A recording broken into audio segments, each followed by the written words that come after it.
My name is Linda Hawthorne, and at 58 years old, I live a quiet life in a modest home tucked away in a peaceful neighborhood in Cincinnati, Ohio. I raised my only son, Daniel, by myself after my husband passed, pouring every ounce of strength, every double shift, and every dollar into giving him a life I never had. He used to smile and say, "Mom, one day you'll never have to worry about bills again. I'll make sure of it." Funny how promises can age differently than people. It was a cold Tuesday morning when Daniel showed up at my porch without calling first. He hadn't visited in weeks, not since marrying Sabrina, a woman who always looked at me like I came from an antique store.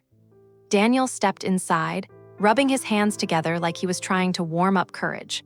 "Mom, I need you to Cosign a loan." I blinked. "A loan? For what purpose?" His eyes darted to the window. "It's personal, but it's important." Something inside me tightened, but he was still my son, the one person I had left. So I said, "If it's so important, let's go directly to the bank." The next morning, we walked into Cincinnati First Federal Bank. A bank officer named Miss Harper greeted us warmly, though her expression grew cautious when she saw Daniel. We sat across from her, and she pulled up a file. "So this is regarding the $85,000 personal loan, correct?" The number hit me like a punch. $85,000. Daniel's knee was bouncing so fast the chair shook. "Yes," he muttered. "What do you need that kind of money for?" I asked. He didn't answer. Instead, Miss Harper turned her screen toward me. Daniel's financial history flashed before my eyes. $40,000 in credit card debt, failed investments, gambling transactions, and a previous loan tied to my name with a forged signature. I felt the air leave my lungs. "Daniel, tell me you didn't do this." He lowered his head. "Mom, I thought I could fix it before you ever found out." Miss Harper spoke gently. "Mrs. Hawthorne, if you sign this new loan and he falls behind, you could lose your home." My home. The last piece of my husband I had left. I stood slowly. "Daniel, who pushed you into taking such a huge loan?" The silence stretched. Then he whispered, "Sabrina.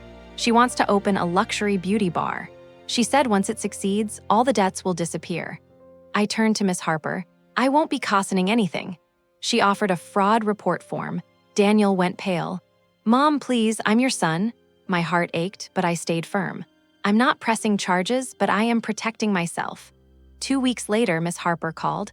"Someone tried applying for a loan using your information this morning." My voice shook. "Who?" She hesitated. "Your daughter-in-law, Sabrina." I closed my eyes, not in fear, but in strength, finally realizing that protecting myself didn't make me a bad mother, just a woman who had stopped letting her own family break her. If this story touched your heart, please share and subscribe.